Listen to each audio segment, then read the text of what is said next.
Hello বন্ধুরা, তোমরা সবাই কেমন আছো? আশা করি ভালো আছো। আমিও তোমাদের আশীর্বাদে ভালোই আছি।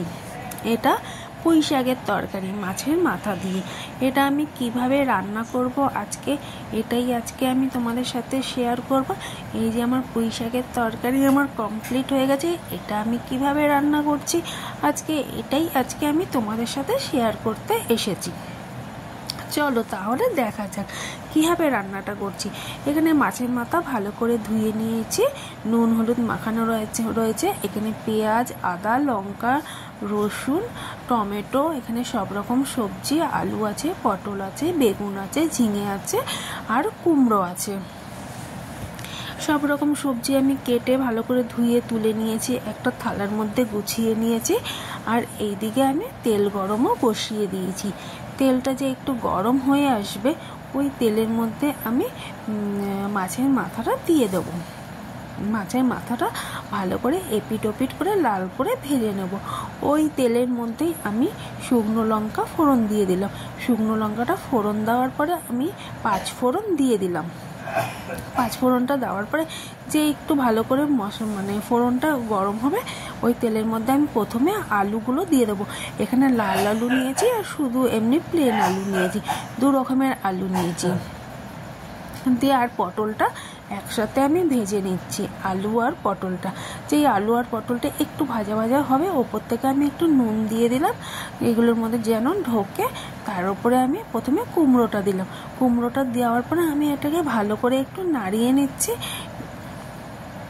খুন্তি দিয়ে একটু নাড়িয়ে নিলাম। নাড়িয়ে নেওয়ার পরে আমি এর সাথে এক এক করে সব সবজিগুলো যে কেটে রেখে দিয়েছিলাম, ওই সবজিগুলো এর মধ্যে আমি দিয়ে দেবো। বন্ধুরা, কেউ স্কিপ করে দেখবেন না প্লিজ, সবাই একটু পুরো ভিডিওটা একটু ধৈর্য ধরে একটু দেখবেন, আশা করি ভালো লাগবে। এই যে আমি কেটে রেখেছিলাম যে সবজিগুলো আমি দিয়ে দিলাম, বেগুন ঝিঙে দিয়ে দিয়েছি এর মধ্যে। দেওয়ার পরে এটাকে আমি ভালো করে আবার ভালো করে এটাকে নাড়াচাড়া করছি। একটু সবজিগুলোকে ভালো করে ভাজা ভাজা করতে হবে। বন্ধুরা, তোমরা একটু পাশে থেকো আমাকে, তোমরা আমাকে একটু ভালোবাসা দিও, কারণ তোমাদের ভালোবাসা ছাড়া কোনো কিছুই সম্ভব নয়। তোমাদের ভালোবাসা দরকার। এই যে আমি সবজিগুলো যে একটু ভাজা ভাজা হয়ে যায়, তার মধ্যে আমি পেঁয়াজ যে কুচি করে রেখে দিয়েছিলাম, পেঁয়াজ কুচিটা আমি এর ওপর দিয়ে দিলাম। দেওয়ার পরে এটাকে আমি আবার ভালো করে নাড়াচাড়া করবো। ওপর দিয়ে কাঁচা লঙ্কা চেরাও আমি দিয়ে দিলাম। দেওয়ার পরে টমেটোটাও দিয়ে দিচ্ছি, এক এক করে সবই দিয়ে দিলাম। দেওয়ার পরে এবারে ভালো করে এটার সাথে মিক্স করে ভালো করে নাড়াচাড়া করছি ওইগুলোর সাথে। তাহলে পেঁয়াজটাও নরম পুরো ওর সাথে পুরো ভাজা ভাজা হয়ে যাবে, ওই জন্য পেঁয়াজটা দিয়ে দিলাম। টমেটোটাও ঘাটা ঘাটা হয়ে যাবে, গোটা গোটা থাকলে কীরকম লাগে না, ওই জন্য একটু আগেই দিয়ে দিলাম। মশলা কষানোর সময় দেইনি। ওপর দিয়ে এবার পরিমাণ মতন একটু নুন দিয়ে দিচ্ছি, কারণ সবজিগুলো একটু ভাজা ভাজা হবে তো, তাই জন্য। এই যে আমি ভালো করে এখানে নাড়াচাড়া করছি।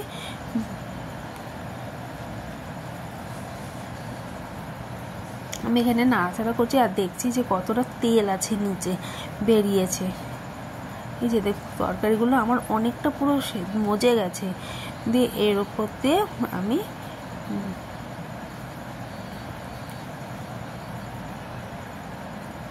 রসুন বাটাটা প্রথমে দিয়ে দেবো। ওখানে রসুন বাটা দিয়ে দিলাম প্রথমে, তারপরে আমি আদা বাটা দেবো। রসুন বাটা দেওয়ার পরে আবার একটু আমি ভালো করে একটু নাড়াচাড়া করে নিচ্ছি। বন্ধুরা, তোমরা পুরো ভিডিওটা একটু দেখো, একটু ধৈর্য ধরে দেখবে, আশা করি আমি বলছি ভালো লাগবে। আমার পুরো এটা ঘরোয়া রান্না। আর কেমন হয়েছে প্লিজ তোমরা সুন্দর সুন্দর কমেন্ট করে আমাকে জানাবে। এই যে আমার কত সুন্দর দেখতে লাগছে, সবজিগুলো বেশ অনেকটা সেদ্ধ হয়ে গেছে। ওপর থেকে আমি ওই পুঁই শাকটাকে আমি যে ধুয়ে রেখে দিয়েছিলাম, ওটা আলাদা করে দেখাইনি, ওই পুঁই শাকটাকে আমি দিয়ে দিলাম ওপর দিয়ে। এইবারে এটাকে ভালো করে মিক্স করব। এটাকে ভালো করে মিক্স করছি। এইটাও পুরো পুরোটাই অল্পই রান্না হচ্ছে। এইবারে এইটা পুঁই শাকটা দিয়েছি, পুঁই শাকটা আস্তে আস্তে অল্প একটু হয়ে যাবে, একটু ভাজা ভাজা হবে তো, তাই অল্প একটু হয়ে যাবে। এই যে ভালো করে আমি নাড়াচাড়া করে নিচ্ছি, এটাকে ভাজা ভাজা করতে হবে, তাই জন্য আমি ভালো করে এটাকে আমি নেড়ে চেড়ে নিচ্ছি।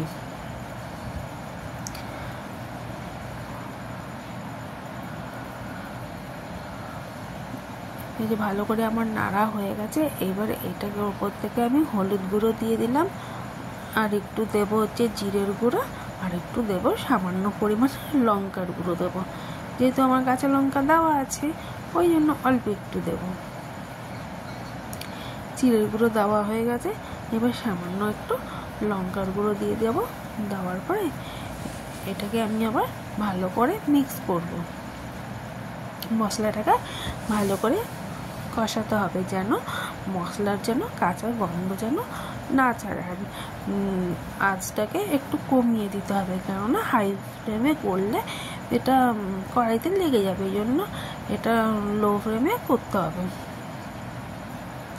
এই যে আমি ভালো করে বেশ নাড়াচাড়া করে নিয়েছি, আর ওপর দিয়ে আবার একটু সামান্য নুন দিয়ে দিলাম। আমি প্রতিটা রান্নাতেই বলি অল্প অল্প করে প্রতিটার ওপরে লবণ দিই, যেন প্রতিটা ভেতরেই যেন লবণের স্বাদটা যেন ঢোকে।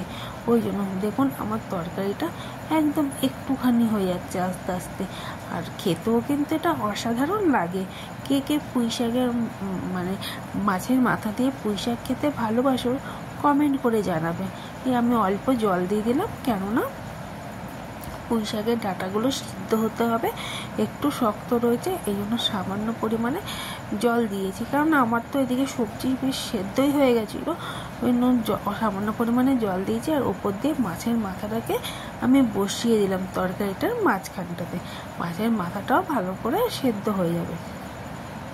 এই যে ভালো করে বেশ মানে সুন্দর করে সাজিয়ে মাঝখানটা বসিয়ে ঢাকা দিয়ে দিয়েছিলাম। এবার ঢাকাটা খুলে দেখছি অনেকটাই জল রয়েছে এখনো, আর সিদ্ধ আর একটু হবে। জলটা যেহেতু আছে, ওই জলের মধ্যেই আমার সব সিদ্ধ হয়ে যাবে। মাছের মাথাটাও খুব সুন্দরভাবে নরম হয়ে গেছে, মাঝখানটা সুন্দর করে বসিয়ে রেখে দিয়েছি। আবার একটু ঢাকা দিয়ে রাখবো এটা হওয়ার জন্য। আমি খুন্তি দিয়ে দেখছি যে ডাঁটাগুলো কতটা সিদ্ধ হয়েছে। এইবারে আমি খুন্তি দিয়ে মাছের মাথাটাকে আমি ভেঙে দিচ্ছি। মাছের মাথাটা পুরো নরম হয়ে গেছে, ভালো সিদ্ধ হয়েছে। মাঝখানটায় বসিয়ে রেখে দিয়েছিলাম তরকারি, ভালোভাবে সিদ্ধ হয়ে গেছে। যে পুরো মাথাটাকে আমি ঘেটে দিলাম, ওইটুকু নিয়ে আমি আর ঘাটবো না, কেননা একদম কাটা হয়ে গেলে খেতে মানে পুরো কাটায় কাটা কাটা হয়ে যায়, তো তরকারিটার মধ্যে ভালো লাগে না, কিন্তু পুরো আমি একবারে ঘাটবো না। ভালো করে আমি নেড়ে চেড়ে নিচ্ছি। ওপর দিয়ে আমি চিনি দিয়ে দিলাম একটু। চিনি দেওয়ার পরে আবার একটু নাড়াচাড়া দিচ্ছি ভালো করে, যেন এই জলটাও পুরোটা শুকিয়ে আসে। ভালো করে নাড়াচাড়া করতে করতে, কেননা তরকারি তো এত ঝোলা ঝোলা খায় না, আর একটু শুকনো করতে হবে, জলটা আর একটু টানতে হবে, তারপরে আমার রেডি হয়ে যাবে মাছের মাথা দিয়ে।